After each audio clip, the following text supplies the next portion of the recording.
National Nutrition Survey 2018 Pakistan. Key findings and recommendations.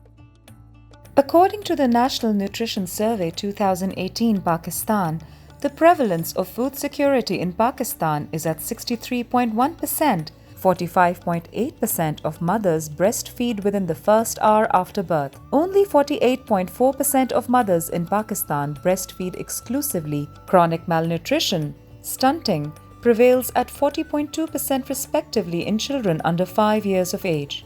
40.2% of children suffer from chronic malnutrition, while 17.7% of children suffer from acute malnutrition, wasting. 28.9% of children are underweight, 9.5% of children are overweight. In stunting and wasting, the pattern remains the same in both girls and boys, with boys being more affected than girls by all forms of malnutrition. Stunting is a major problem in Pakistan, with 12 million children with low height for age. The prevalence of stunting varies from 32.6% in Islamabad Capital Territory to 48.3% in Khyber Pakhtunkhwa newly merged districts. KPNMD. The prevalence of stunting among young children in Sindh, Balochistan, KPNMD, and Gilgit-Baltistan is much higher than the national average. Wasting is most prevalent in Sindh, 23.3%, and KPNMD, 23.1%, whereas Gilgit-Baltistan and Islamabad Capital Territory have the lowest proportion of children suffering from wasting, at 9.4% and 12.1% respectively. The prevalence of wasting among children under 5 in all provinces regions, excluding Islamabad Capital Territory and Gilgit-Baltistan, exceeds the emergency threshold, 15%. The prevalence of underweight among children under 5 years of age is high in all provinces regions, from 19.2% in Islamabad Capital Territory to 41.3% in Sindh. The prevalence of underweight is below 20% only in Islamabad Capital Territory. While there has been a steady increase in the proportion of children receiving breast milk within the first hour after birth between 2011 and 2018, the trend for exclusive breastfeeding is not linear.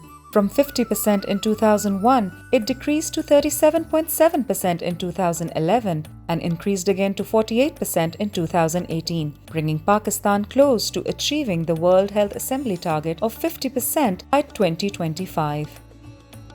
45.8% of Pakistani babies start breastfeeding within the first hour of birth, an improvement of 6 percentage points from 2011.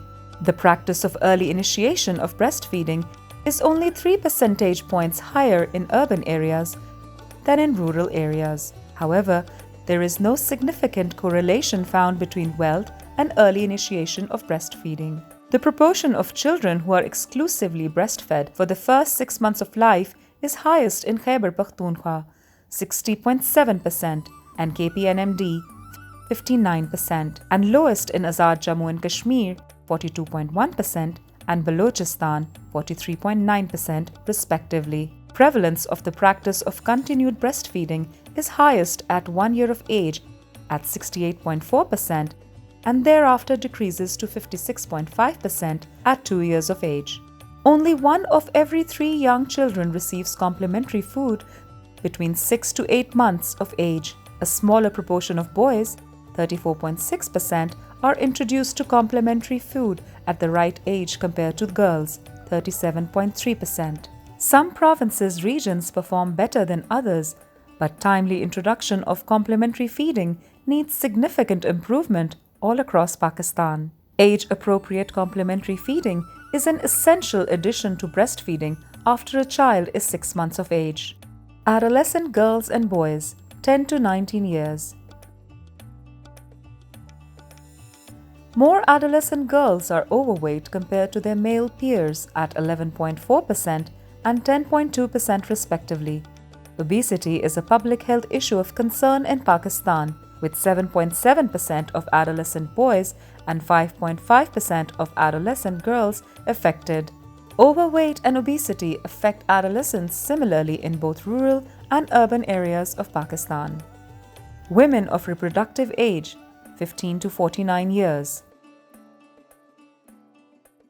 In Pakistan, women of reproductive age, WRA, bear a double burden of malnutrition. 1 in 7, 14.4%, are undernourished, while overweight and obesity has increased to 37.8%. At provincial regional level, Sindh, Balochistan, and AJK have more undernourished women, while overweight and obesity are more pronounced in ICT, KP, and KPNMD. 42.7% of WRA are anemic, slightly higher proportion in rural areas than urban areas. Universal salt iodization in Pakistan. Daily use of iodized salts is the best strategy to overcome iodine deficiencies. Across Pakistan, 79.6% of households consume iodized salts. Nutrition-sensitive sectors.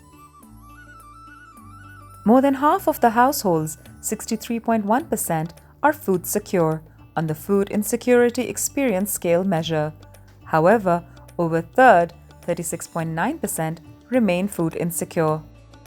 Over 9 out of 10 households, 92.6%, in Pakistan have access to improved sources of drinking water.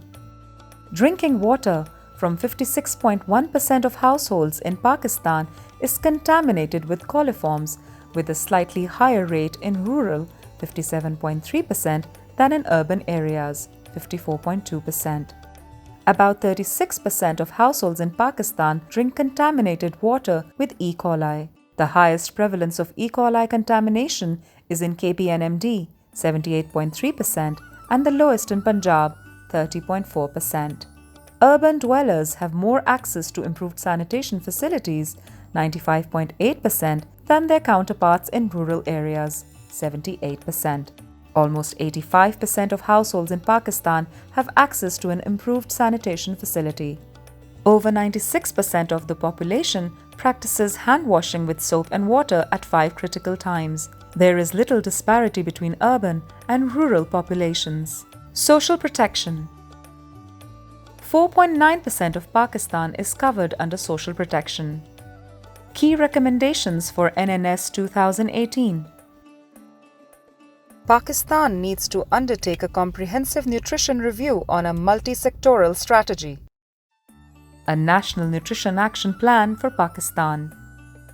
Integration of nutrition into primary healthcare to improve nutritional status of country. Improvement of maternal and adolescent health and nutrition through primary care level actions. Improvement of exclusive breastfeeding rates through mass advocacy and community education. Development of a concerted plan to improve complementary feeding. Development of a robust monitoring and evaluation system to provide information at district level for action and accountability. Improvement of nutrition by addressing food insecurity through social protection schemes. A massive national initiative to clean up the environment, enhance sanitation, and provide safe water.